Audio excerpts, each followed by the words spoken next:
What's up, all my Van and guards out there? Gold here. I wanted to do a little in-depth analysis of Gold Paladins and what makes them so unique, especially in the Japanese meta.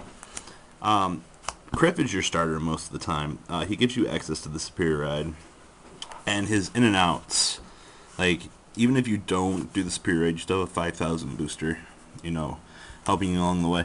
This is definitely a pretty big added skill to Gold Paladins. This is something that sets them apart from the rest of the clans. You know, Barkhal gives you a free superior ride to grade 2, but, you know, Kriff just gives you so much more than that. Like, even if your opponent's at grade 1, you just go straight to 3. So, you know, I really do like Kriff. I think it's a really powerful card. Something else that Gold Paladins got was the Principle of Wind Sycamore. He's basically a clone of our good friend Aramo. The cool thing about this in Gold Paladins is it allows you to cycle a lot faster than normal. And, you know, the deck is based on getting your allies onto the board and protecting them for dear life. And, you know, it's a pretty good ability for them. Something else I don't think a lot of people have really noticed is Cycle Dagger. I know a lot of people won't like him, but the ability to counterblast 1 and, you know, just straight off the bat make it a 9,000, that's pretty good. You know, I mean, you have to have 4 more rear guards, but that's actually pretty easy to do because this deck is, you know, superior call. As for your trigger ratios, basically, you know, you have your 8 crits, your 4 draws, and your 4 heals. You know, it's pretty basic stuff when it comes down to it. But the fact that they got the extra critical gives them even more power. This is besides the Spectral Duke line. Cycle Dagger is very interesting, in my opinion. It's not just the fact that it's a 9,000, but, you know, it gets your 20,000 lines up to 21 and allows you to get over unnecessarily big barriers. Azel. This is the true superior form of the deck. Azel gives you this unnecessarily powerful ability. You know, just counterblast to pick up the top card of your deck. You go, oh, look, I got a Gareth. 8,000 power to him, and then I get an 8,000 booster in an open circle.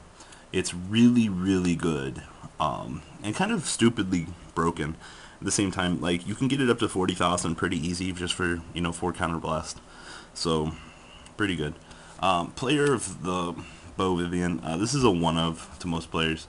You know, it's never really going to hit, unfortunately, which kind of sucks. But, you know, the key concept to her is, you know, you just swarm, you know. There's not really, well, I guess this is something that Royal Paladins never got, and Gold Paladins did get it. A damage on Flipper, I guess, you know, she wasn't saved in time by Alfred. But she gives the deck a little extra spice. It's not like she's ever going to hit either, but it applies more pressure to your opponent to guard unnecessarily. And then the Heat de Resistance, Garmor. I think Garmor is more powerful than Azel, just because of the pure effect of his limit break.